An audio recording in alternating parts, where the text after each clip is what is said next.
morning. There once was someone who said such wonderful things that people had to follow him. And one day, somebody asked him, "Who are you?" And he replied, "I am the light."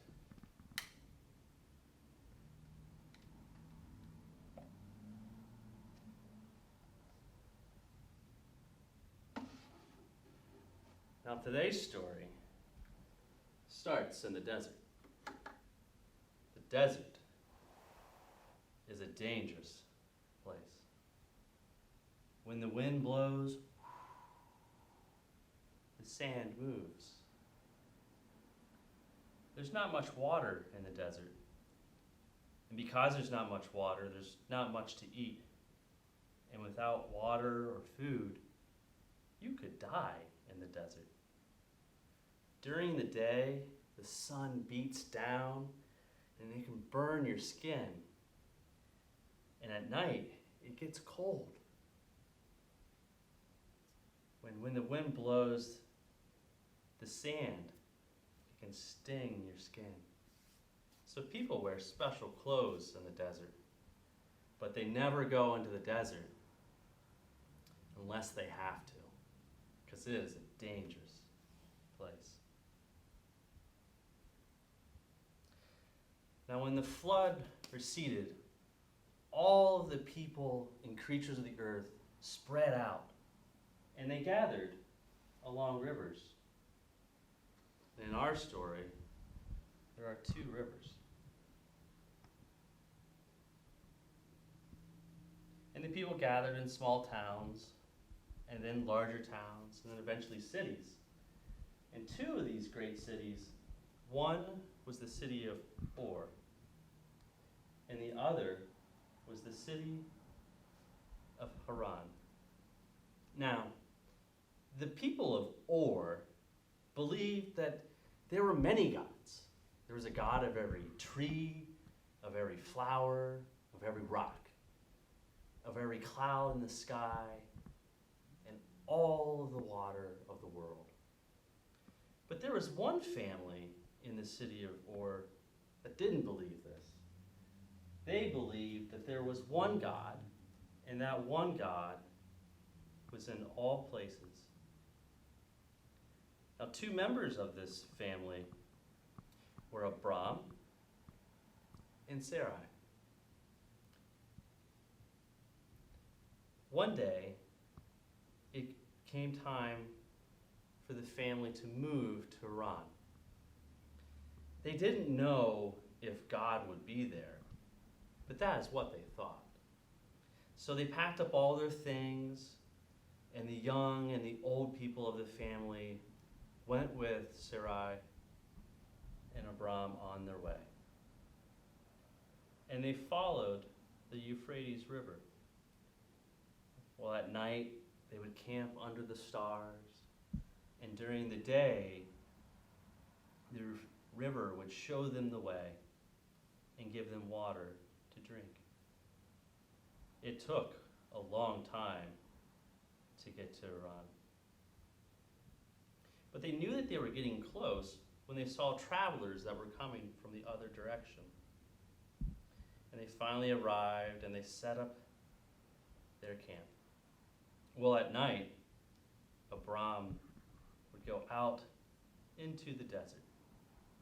He would look across the sand and up into the heavens, to the stars. And God came so close to Abram that Abram knew that he shouldn't stay in this place. God wanted him to continue on his journey. So he went back to his family. They packed up their things. Some decided to stay, but Abram's brother's son, Lot, went with them, and they headed west towards Canaan. Well, they eventually made it to a hill near Shechem, and there they climbed the hill.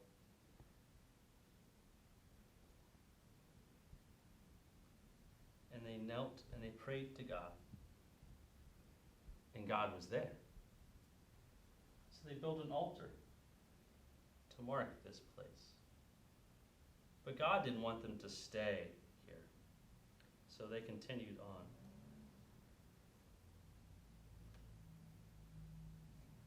And they made their way to Bethel. And again, they knelt and prayed. And God was there too. Because you see, he wasn't just here or there or over there. He was everywhere. So they built an altar here to thank God for being with them on their journey. But God did not want them to stay there. So they continued on.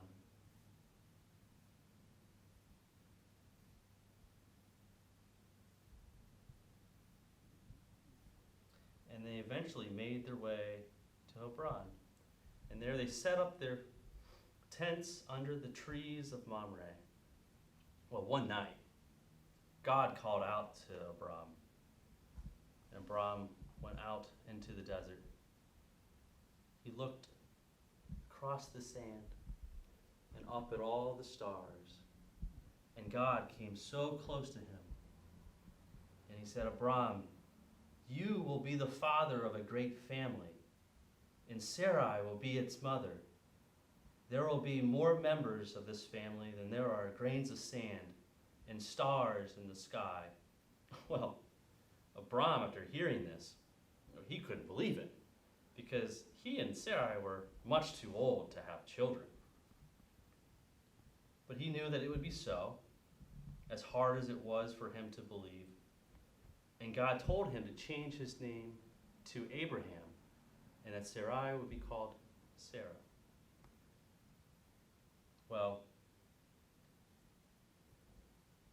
many years passed, and still no children. But one day, 3 travelers came out from the desert, and Abraham came out to meet them. And Sarah, when she saw the travelers were coming, she prepared a meal, as was custom for the day. It was to invite travelers into your home for a meal. And she prepared 3 measures of flour.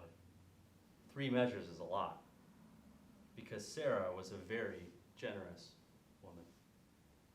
Well, the travelers told Abraham that he would have a son. And Sarah was on the edge of the tent, and when she heard this, she laughed, because they were much too old to have children. Well, the travelers, they went on their way.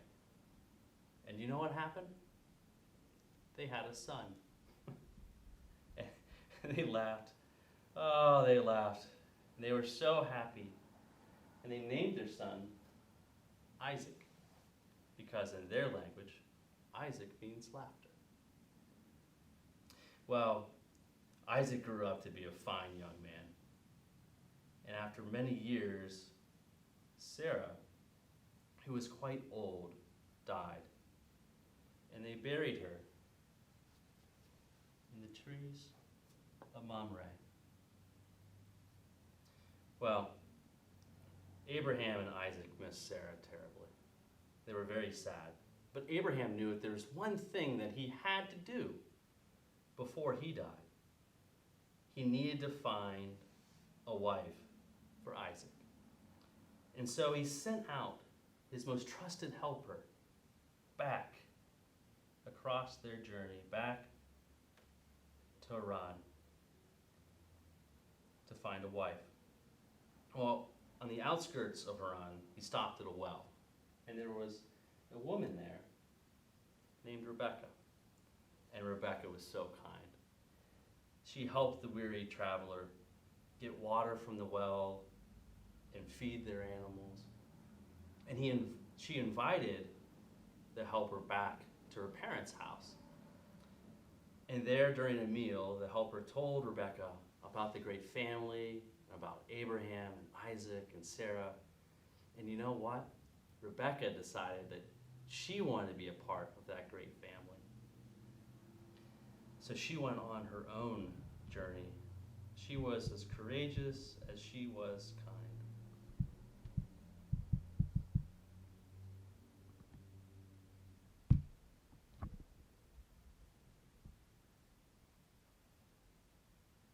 when she came to Abram, Isaac came out to meet her. And soon after, they were married. Well, Abraham, now quite old, he also died.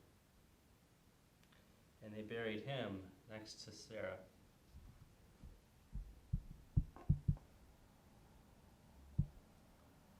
Well, years passed, and Isaac and Rebekah had children. And those children had children.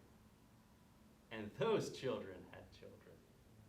And this went on for generation after generation after generation. Until your great-grandparents were born. And then your grandparents. And then your parents. And now you.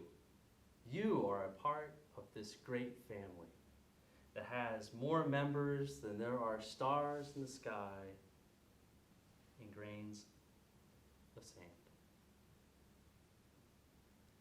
Now I wonder what your favorite part of this story is. I wonder if you knew that you were a part of this great family.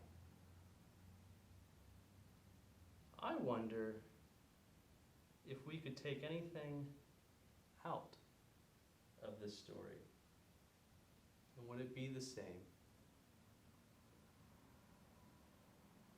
I wonder if your family looks like this, or is your family different? There are many different kinds of families, and they're all wonderful. I wonder. Now let's change the light. Remember, we're not putting the light out. We're just changing it. And wherever we go, and wherever we are, the light of God will be with us. May it be so.